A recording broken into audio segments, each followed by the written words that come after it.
Welcome back. You're tuned into Editors Roundtable. Well, we've been making this point that domestic money has been flowing in, and you have, and you will make the difference as well, going by the kind of inflows we're seeing.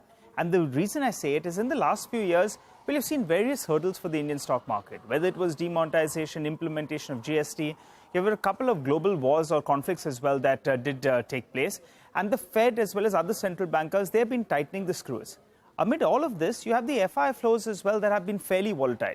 You know, they have been putting in some money, they've been pulling out as well. And even this year, you know, particularly in the last month or so, and in October, we have seen some bit of pull off from the FI. So their flows have been fairly volatile. Then who's made the difference? Well, you have made the difference, because the way the flows have been coming in, you know, it's been very, very heartening. And to run you through a couple of numbers then, the SIP flows for the month of September, it's closer to around $2 billion. Massive increases what we have seen. And if you pull up a chart for the last few years, on a monthly basis, if you look at that SIP number, during demonetization, it was a fourth of what it was. During COVID, it was half of what we have delivered in September. And as of September, it's nearly around 16,000 crore rupees. So you need to keep those SIPs going. And I'm sure if you have it sip by sip, this Indian stock market party will be rather good for you. So you've made the difference, and you will continue to make the difference, is what we think so. Well, Ajay, let's get your view on this. We need to caution our viewers about valuations as well. But I think these flows that are coming in there via the SIP route, it's encouraging. This equity cult here in India is getting developed. What do you have to say about it? And also, if there are any stocks you'd like to play it by, because the AMCs, this week, they were outperformers. Your take?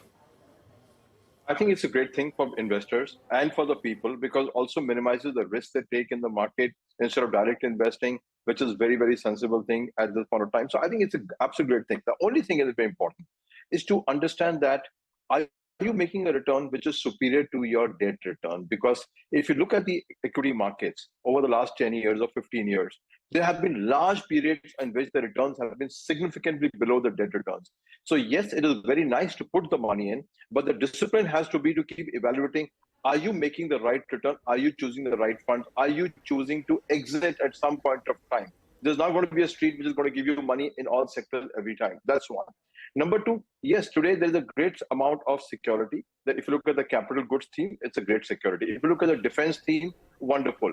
Consumer stocks can go up and down, remain safe. So if you are focused around these sectors in your economy, I think you are just fine at this point of time, which is the MNC consumer companies. We're talking about the defense funds. In fact, a lot of sectoral funds are from defense. You're okay.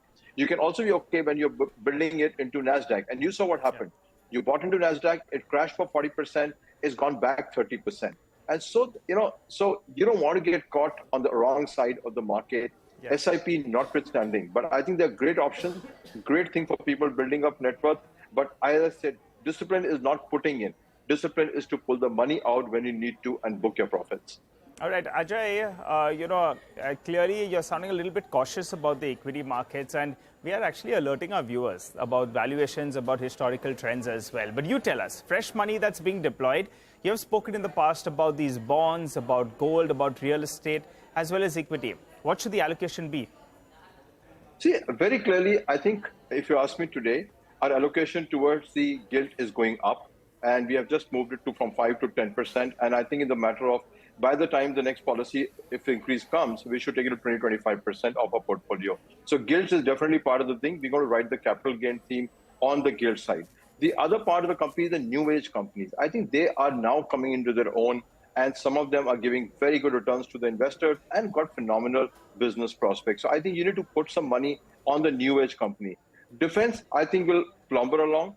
And I think next big is the capital goods. And let's not forget, where the rich of India spend the money, you got to put your money, which is the five-star hotels, the hotel companies, the airline companies. Unfortunately, you can't have too many luxury companies don't exist in India, but you got to follow every single theme where the rich of India invest. And at this point of time, and the two one we can see very clearly is hotels, resorts, airlines. I think these are places to be. You can't get anything in November, December. So might as well encash it if you have to pay for those kind of fares. Yeah, but if you had bought hotel stocks, a year ago, then you would be able to buy a hotel room anywhere, right? Even this weekend. I mean, Nigel, what are the rates this weekend in Ahmedabad? To go to Ahmedabad, it's 23,000 rupees. One way, clarify. Yeah, tomorrow morning. Wow. I was thinking about it actually, during Bazaar today, I saw 2,300 first. I was thinking, but then I checked it again. It was But who's the smartest of the lot? Nimesh. Always. I heard you're taking the Vande Bharat. Yes, I'm taking the Vande Bharat, not only going but even coming. So I'll take off on Monday, meet some companies as well, but I'll take a easy way out of traveling by train and coming back by train. So And of before course, watching booking the cricket match tickets, you booked your train. I booked the train ticket so that at least I'm sure that I can travel easily. Correct. Because I knew that the match tickets will be available only towards the end or at the very fag end. So I just booked that. I mean, worst case, what would have been?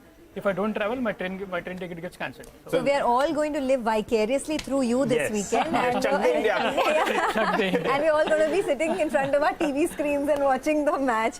But to all you viewers and Ajay as well, thank you so much for joining us. It's a very electric weekend lined up with India-Pakistan. So come on, India. We're cheering for you, rooting for you. And we're going to see all of you bright and early on Monday morning. Thanks for watching.